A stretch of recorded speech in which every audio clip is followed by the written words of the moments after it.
Makanya sampai sedahsyat itu, Pak. Makanya sampai kemudian para salaf itu berkata, azina dainun wa qada'uhu fi ahlihi. Zina itu utang, Pak. Zina itu utang. Siapapun yang pernah berzina dengan seseorang, maka dia akan hutang. Anak-anaknya ada yang nanti dizinai sama orang. Makanya Imam Syafi'i rahimahullahu ta'ala, sampai kemudian beliau kalau sudah disebutkan dosa tentang zina, berubah wajahnya dan berkata, al-bala, al-bala, al-bala. Imam Syafi'i itu kalau sudah disebutkan kata zina, Pak, tidak ada kata yang disampaikan kecuali satu, bala, bala, dan bala. Sampai tikus yang ada di dalam rumah itu akan mendapatkan balaknya ketika penghuni rumah itu melakukan zina. Sampai tikus di dalam lubang itu. Saking kerasnya adab yang diperlakukan kepada orang yang berzina. Makanya tidak main-main zina itu. Makanya sampai orang yang bertobat sekalipun kalau sudah berzina, Pak, kalau sudah bertobat itu tidak menghapuskan jejak zinanya. Contoh, A nikah sama B, lahir C dari hasil zina. Bukan, A zina dengan B, lahir C. A dan B tobat, C itu masih merasakan akibatnya. Apa akibatnya? C itu tidak bisa bernasab kepada bapaknya, tidak bisa C bin A, tidak bisa. Saling mewarisi, tidak bisa. Saling kemudian menikahkan nanti ketika C ini nanti menikah, tidak bisa, Pak. Kenapa?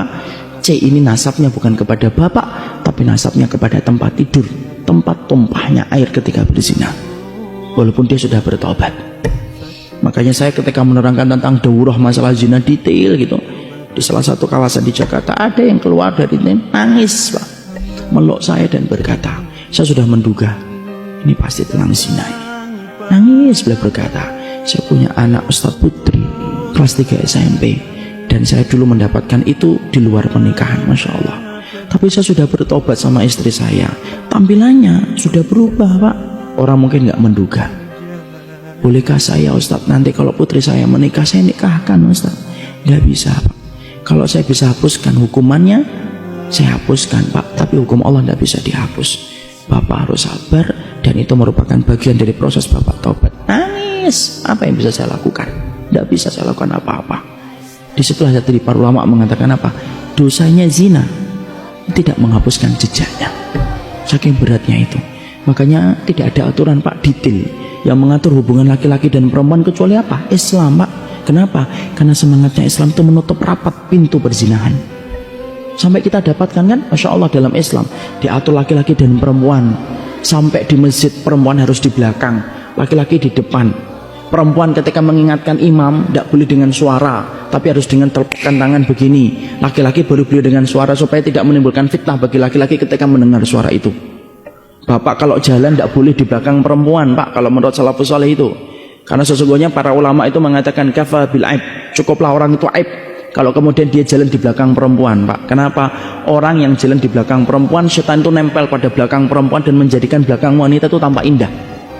Masya Allah, sampai segitunya, Pak.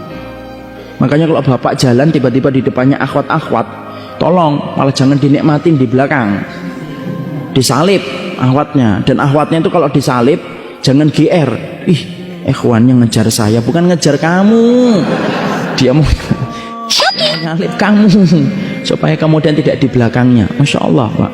Sampai urusan itu, sampai bapak ketika punya istri boleh nggak mesra-mesra di depan orang? Nggak boleh, Pak. Mencium jidat istrinya di depan orang, ciuman, walaupun itu istrinya. Lu itu istri saya sendiri, Ustaz. Lu yang bilang istri tetangga itu ya sopo. Tapi tidak boleh, karena Nabi tidak boleh, karena Nabi tidak pernah memperlihatkan kemesraan itu di depan rumah. Semua kemesraan itu di balik rumah, di balik pintu. Mau apapun di balik pintu silahkan, tapi kalau di luar pintu tidak boleh. Kenapa? Untuk menjaga hati orang yang punya penyakit kotor supaya tidak tertarik untuk melakukan zina gara-gara melihat pemandangan itu. Coba sampai sedetail itu. Kenapa? Supaya menghindarkan orang dalam zina.